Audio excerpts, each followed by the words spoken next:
नमस्ते दोस्तों, आप सब कैसे हो और स्वागत है आपका फिर से एक इंस्पिरेशनल और मोटिवेशनल कहानी में। आज की कहानी बहुत ही खतरनाक और मोटिवेट है। इस कहानी में बहुत मजा आने वाला है, अंत तक जरूर सुनिए। मैंने अपनी अलमारी से ताकत वाली गोली निकाली जो कभी कभार अभिषेक लेते थे और मैं किचन में चली गई। मैंने हल्दी बादाम वाला दूध बॉयल किया और उसमें एक गोली डाल दी ताकि अभिषेक को थोड़ी ताकत मिल सके। ऐसा करते करते रात के 10 बज चुके थे।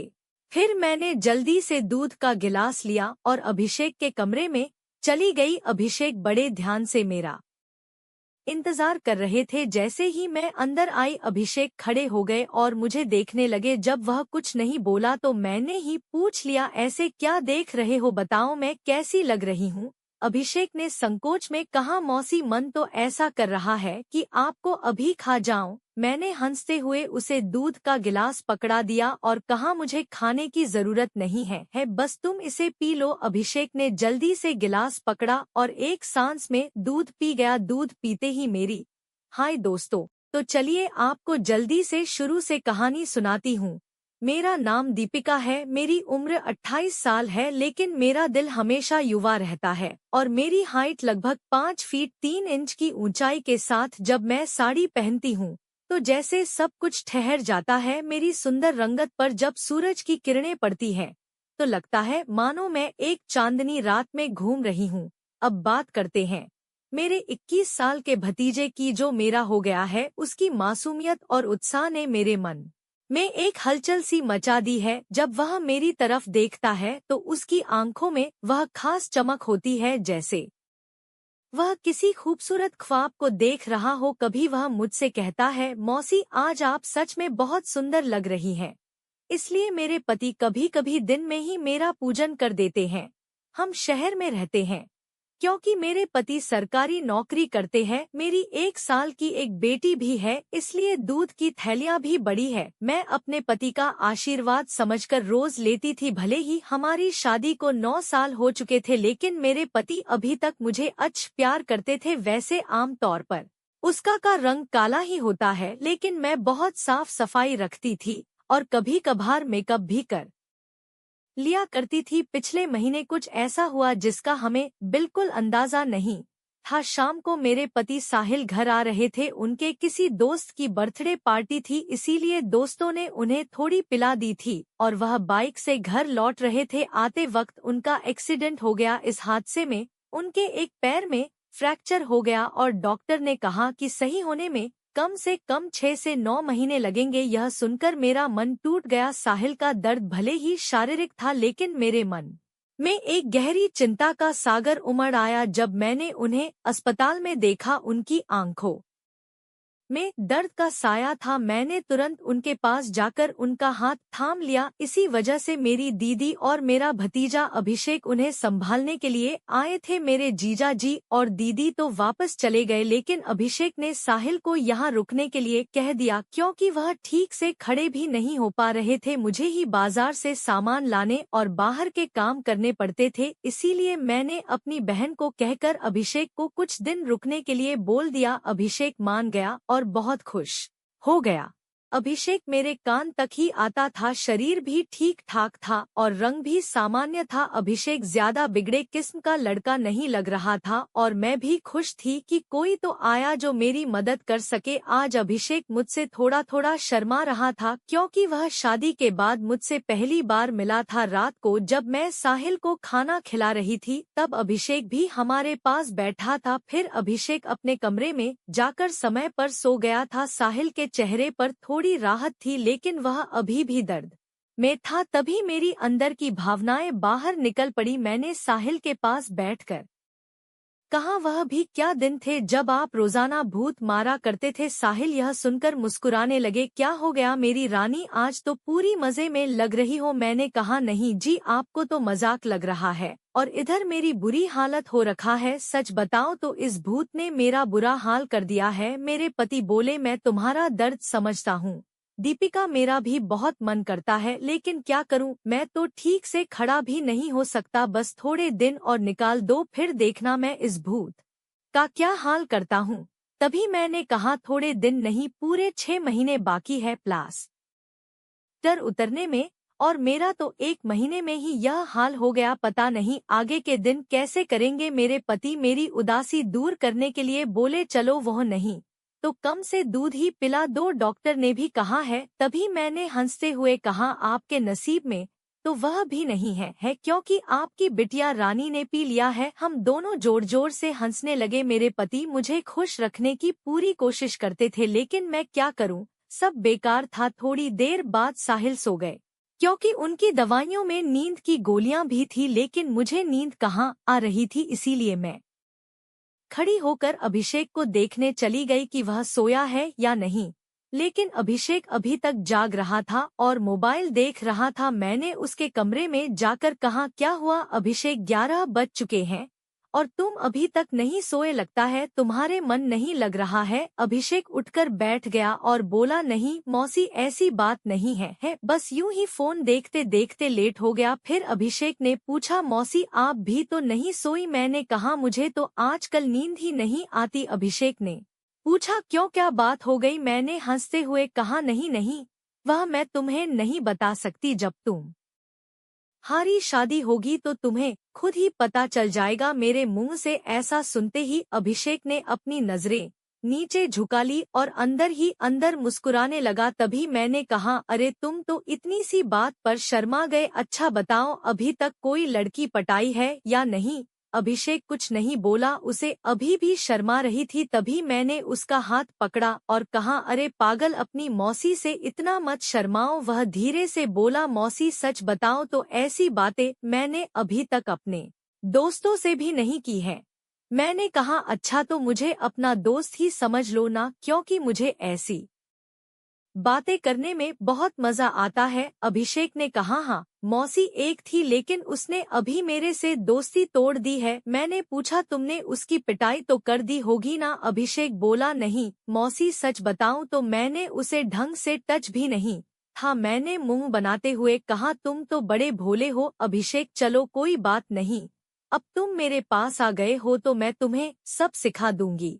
मैं बातें करते करते अभिषेक के कमरे में ही सो गई थी। सुबह जब मेरी आंखें खुली तो अभिषेक बेड पर बैठा हुआ मुझे ही निहार रहा था। मेरे उठते ही अभिषेक ने मुझे गुड मॉर्निंग बोला। जब मैंने पूछा क्या देख रहे हो तो अभिषेक ने मुझे गुड मॉर्निंग बोला। जब मैंने पूछा क्या देख रहे हो तो वह बोला मौसी आप सच में बहुत खूबसूरत हो। मैंने मुस्कुराते हुए बोली अच्छा तो अब तुम सुबह सुबह खूबसूरती का नजारा ले रहे। अभिषेक ने मुझे गुड मॉर्निंग बोला। जब मैंने पूछा क्या देख रहे हो तो वह बोला मौसी आप सच में बहुत खूबसूरत हो। मैंने मुस्कुराते हुए बोली अच्छा तो अब तुम सुबह सुबह खूबसूरती का नजारा ले रहे हो और रात को तो बड़े शर्मा रहे थे। अभिषेक मुस्कुराकर पूछने लगा मौसी आप बुरा ना मानो तो एक बात पूछ सकता हूँ।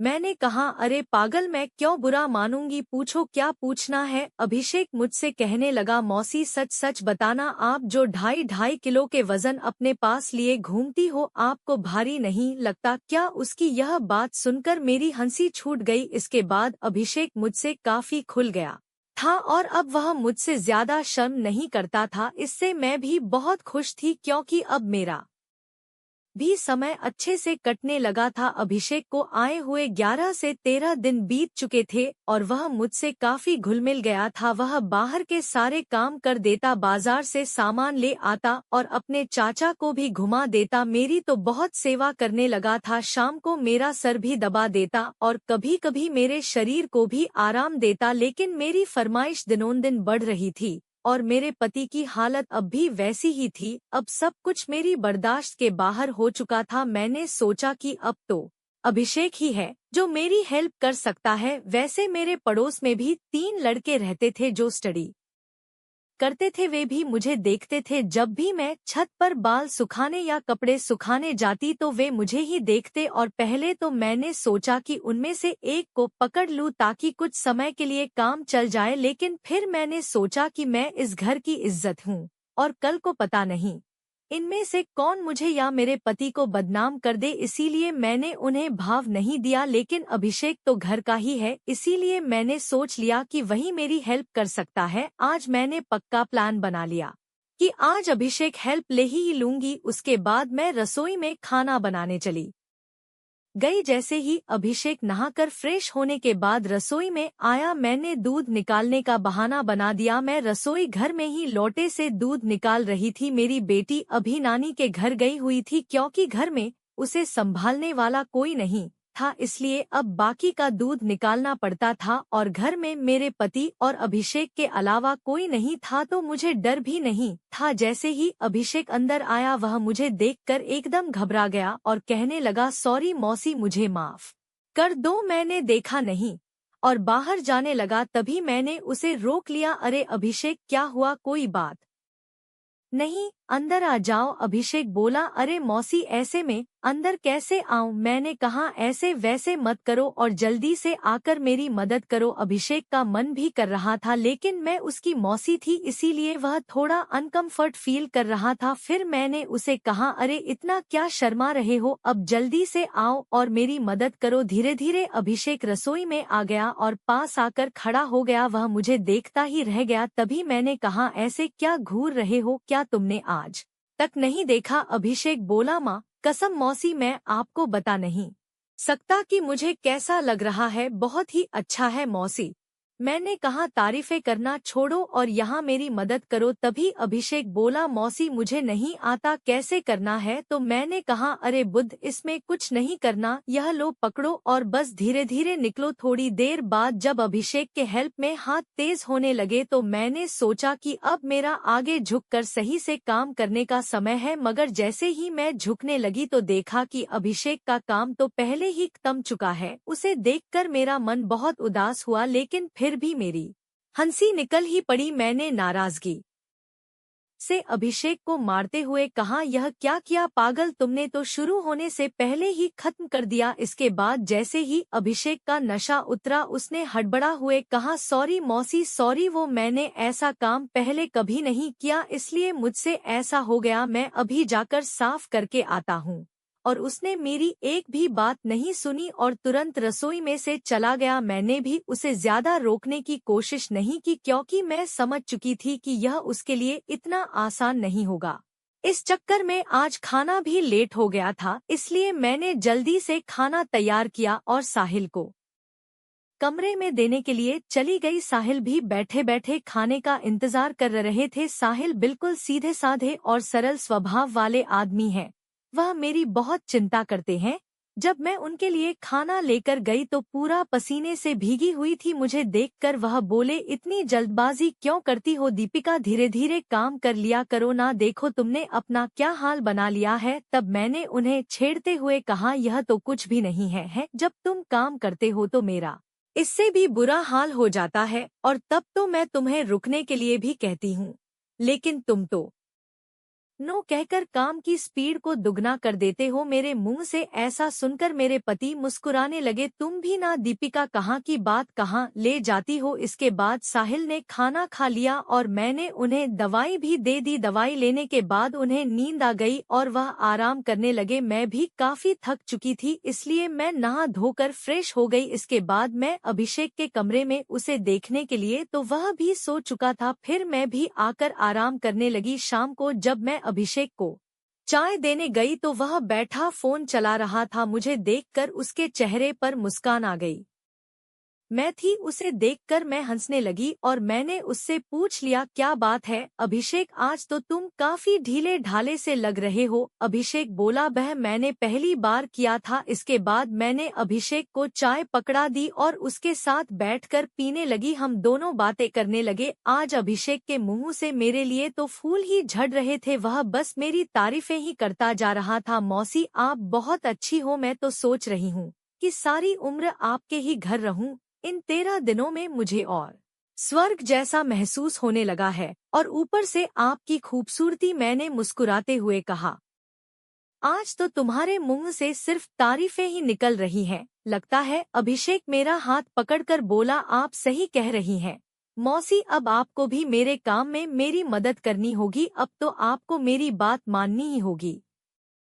प्लीज मौसी मना मत करना, बस एक बार के लिए मेरी काम वाली बन जाओ, इसके बाद आप जो भी कहेंगी मैं करूँगा। जब अभिषेक सब कह रहा था तो उसका चेहरा लाल टमाटर जैसा हो गया था और मेरी मुस्कुराहट फूट पड़ी थी। मैंने उसके सर पर हाथ फिरते हुए कहा, अरे पगले, इतना सीरियस क्यों हो रहे हो, बताओ। मैंने तुम्हें कभी किसी चीज के लिए मना किया है? वैसे भी अब तुम्हारे चाचा तो वैसा भी मेरे काम में मेरी मदद नहीं कर पाते हैं। और तुम इतना शर्माओ मत, अगर इतना शर्माओगे तो कैसे चलेगा। अब से तुम मुझे अपनी मौसी नहीं बल्कि काम वाली ही समझना। अभिषेक बोला, मौसी एक बात और है, मेरा तो काम करते ही निकल जाता, मैं बहुत काम करता हूँ। मैंने उसे कहा, इसकी चिंता मत करो, इसका इंतजाम मैं कर दूंगी, तुम बस काम के लिए तैयार रहना मेरे। इतना कहते ही अभिषेक खुश हो गया और उसने थैंक्स मौसी की रट लगा दी। कहने लगा, मौसी आप बहुत अच्छी हैं।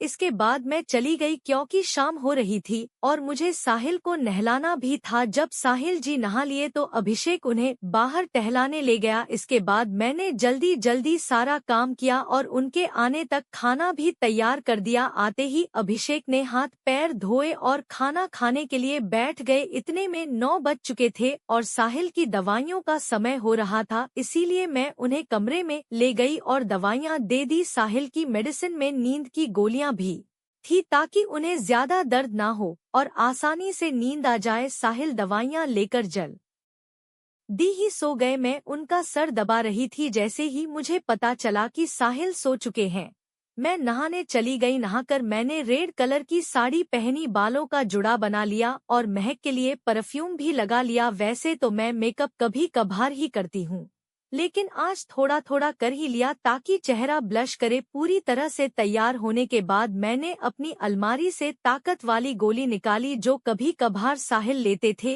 और रसोई में चली गई। मैंने हल्दी बादाम वाला दूध तैयार किया और उसमें एक गोली डाल दी ताकि अभिषेक को थोड़ी ताकत मिल सके। ऐसा करते करते रात के 11 बज चुके थे। फिर मैंने जल्दी से दूध का गिलास लिया और अभिषेक के कमरे में चली गई। अभिषेक बड़े ध्यान से मेरा इंतजार कर रहा था। जैसे ही मैं अंदर आई वह खड़ा हो गया और मुझे देखने लगा। जब वह कुछ नहीं बोला तो मैंने ही पूछ लिया, ऐसे क्या देख रहे हो, बताओ मैं कैसी लग रही हूँ। अभिषेक ने संकोच में कहा, मौसी मन तो ऐसा कर रहा है कि आपको अभी खा जाऊं। मैंने हंसते हुए उसे दूध का गिलास पकड़ा दिया और कहा, मुझे खाने की जरूरत नहीं है, बस तुम इसे पी लो। अभिषेक ने जल्दी से गिलास पकड़ा और एक सांस में दूध पी गया। दूध पीते ही मैंने कहा, चलो अब जल्दी से पूजा शुरू करते हैं।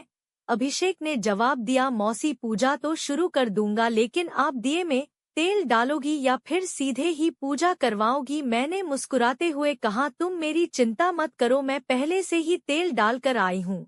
इसके बाद जो हुआ वह बताते हुए मुझे भी शर्मा रही है। मैं अभिषेक को अब तक बच्चा ही समझ रही थी, लेकिन उसने पूजा में मेरे पति को भी पीछे छोड़ दिया। अभिषेक ने सबसे पहले काजू कतली का स्वाद खाया। मेरे पति ने आज तक काजू कतली नहीं खाई, वह तो सीधे ही पूजा शुरू कर देते थे। जब मैंने अभिषेक से कहा, अब बस भी करो और कितने खाओगे, तो उसने जवाब दिया, नहीं मौसी, आपको नहीं पता यह कितनी मीठी है, इसी के लिए हम पागल रहते हैं।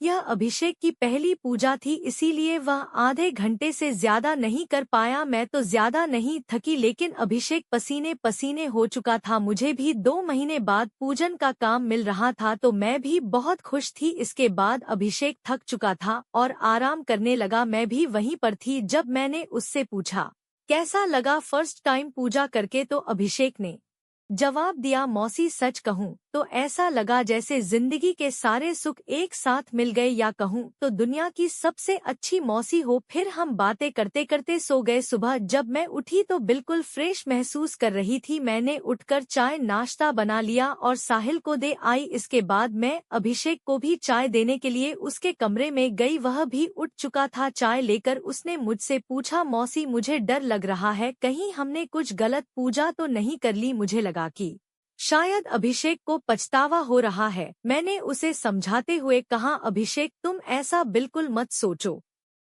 सच कहूँ तो यह मेरी मजबूरी थी, क्योंकि तुम्हारे चाचा 7-8 महीने तक ठीक नहीं हो सकते और मुझसे इतना इंतजार शायद ही हो पाता, लेकिन तुमने मेरी बहुत मदद की है पूजा करने में। प्लीज तुम इतनी टेंशन मत लो, और हाँ, इसके बारे में किसी से भी मत कहना। अभिषेक ने सर हिला दिया और बोला, मौसी अगर यह मेरी मजबूरी बन गई तो मैंने कहा आ जाना फिर अपनी मौसी के पास, मैंने कब तुम्हें मना किया है। इतना कहकर मैं मुस्कुराने लगी और अभिषेक फिर से मेरी तारीफ करने लगा। मौसी आपकी जितनी तारीफ की जाए उतनी कम है, पता नहीं मैंने पिछले जन्म में कौन से पुण्य किए थे जो मुझे आप जैसी मौसी मिली। इसके बाद मेरे और अभिषेक के बीच पक्की वाली दोस्ती हो गई थी। अब जब भी मेरा मन करता मैं अभिषेक से पूजन करवा लेती। इसी बीच अभिषेक के पापा ने फोन भी किया था कि वह घर आ जाए, लेकिन अभिषेक ने मना कर दिया। अब मेरे पति साहिल भी चलने फिरने लगे थे तो हम लोग बाजार भी घूमने लगे। अभिषेक अब मेरी और ज्यादा केयर करने लगा था। शाम को जब भी मैं साहिल को सुलाकर अभिषेक के पास जाती तो वह मेरे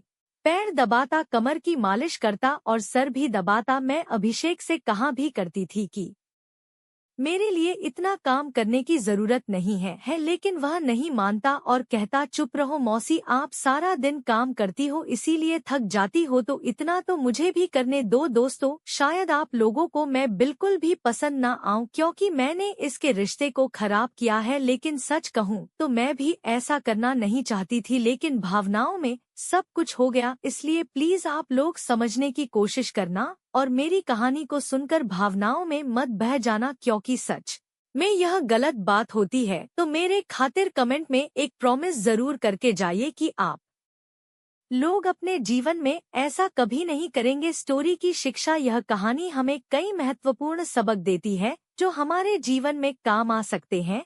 आइए हम इन शिक्षाओं को विस्तार से समझते हैं। कहानी में दीपिका अपने पति साहिल की देखभाल करती है जब वह दुर्घटना में घायल होते हैं। यह दिखाता है कि जिम्मेदारी का मतलब केवल व्यक्तिगत लाभ के लिए जीना नहीं है, बल्कि अपने प्रियजनों की देखभाल करना भी शामिल है। जीवन में जब हम किसी रिश्ते में होते हैं तो हमें अपने साथी के प्रति समर्पित रहना चाहिए, तो वह अधिक मजबूत और स्थायी होता है। हमें अपने रिश्तों में ईमानदार रहना चाहिए और एक दूसरे पर विश्वास करना चाहिए। तो दोस्तों, आपको यह कहानी कैसी लगी कमेंट में हमें जरूर बताएं, और अगर चैनल पर पहली बार आए हो तो चैनल को सब्सक्राइब करना न भूले ऐसी मजेदार कहानियां सुनने के लिए। तब तक के लिए हमें इजाजत दे, मिलेंगे जल्दी ही एक नई कहानी के साथ में। धन्यवाद।